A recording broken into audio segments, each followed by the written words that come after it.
Hello guys, అందరికి జై శ్రీరామ్. ఈరోజు మనం వచ్చినాం చిన్న దావత్. ఈ చిన్న దావత్లో తాగేది ఏంటంటే చిన్న ఆఫ్ తెచ్చుకున్నాం.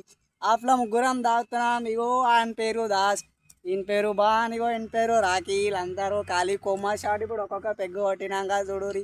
ఒకడు స్విమ్మింగ్ చేస్తాడు, ఒకడేమో స్కై డైవింగ్ చేస్తాడు, ఇంకోడేమో చూస్తాడు. అంతా ఇదంతా ఎందుకు తీస్తున్నాడు? ఇది ఒక మన ఫస్ట్ బ్లాగ్. చూసారా సార్ డబుల్ యాక్షన్. పడల్పల్లి చౌరస్తాలో ఉన్న ఇది గ్రౌండ్ చూడండి, చాలా బాగుంది. లుకింగ్లో కూడా వీడియోస్కి ప్రతిదానికి పనికొస్తుంది. And this is the best location to drink and enjoy. నా యూట్యూబ్ ఛానల్ పేరు తర్వాత ఎందుకంటే సస్పెన్స్. ఇది just for a small blog bro. Like చేయండి, షేర్ చేయండి, కామెంట్ చేయండి, గంట మొత్తం పక్కా కొట్టండి. నువ్వు సబ్స్క్రైబ్